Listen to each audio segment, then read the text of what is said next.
অনেক দিন থেকেই আমার একটা পাহাড় কেনার শখ, কিন্তু পাহাড়কে বিক্রি করে তা জানি না।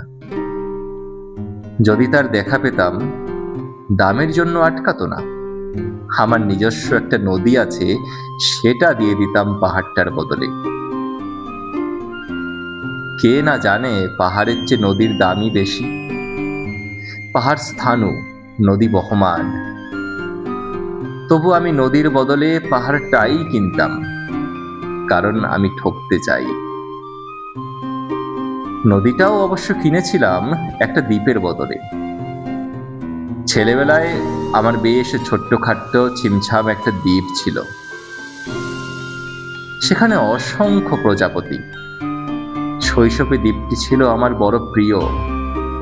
আমার যৌবনে দ্বীপটি আমার কাছে মাপে ছোট লাগলো। প্রবাহমান ছিপছিপে তন্নি নদীটি বেশ পছন্দ হলো আমার। বন্ধুরা বলল, ওইটুকু একটা দ্বীপের বিনিময়ে এত বড় একটা নদী পেয়েছিস, খুব জিতেছিস তো মাইরি। তখন জয়ের আনন্দে আমি বিহ্বল হতাম। তখন সত্যিই আমি ভালোবাসতাম নদীটিকে। নদী আমার অনেক প্রশ্নের উত্তর দিত। যেমন, বলতো আজ সন্ধেবেলা বৃষ্টি হবে কিনা। সে বলতো, আজ এখানে দক্ষিণ গরম হাওয়া, শুধু একটি ছোট্ট দ্বীপে বৃষ্টি। সে কি প্রবল বৃষ্টি, যেন একটা উৎসব। আমি সেই দ্বীপে আর যেতে পারি না। সে জানতো, সবাই জানে, শৈশবে আর ফেরা যায় না। এখন আমি একটা পাহাড় কিনতে চাই। সেই পাহাড়ের পায়ের কাছে থাকবে গহন অরণ্য। আমি সেই অরণ্য পার হয়ে যাব।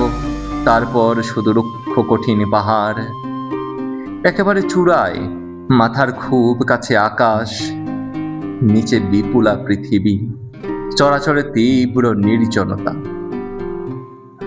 আমার কণ্ঠস্বর সেখানে কেউ শুনতে পাবে না।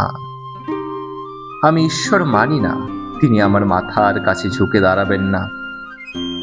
আমি শুধু 10 দিককে উদ্দেশ্য করে বলবো, প্রত্যেক মানুষই অহংকারী।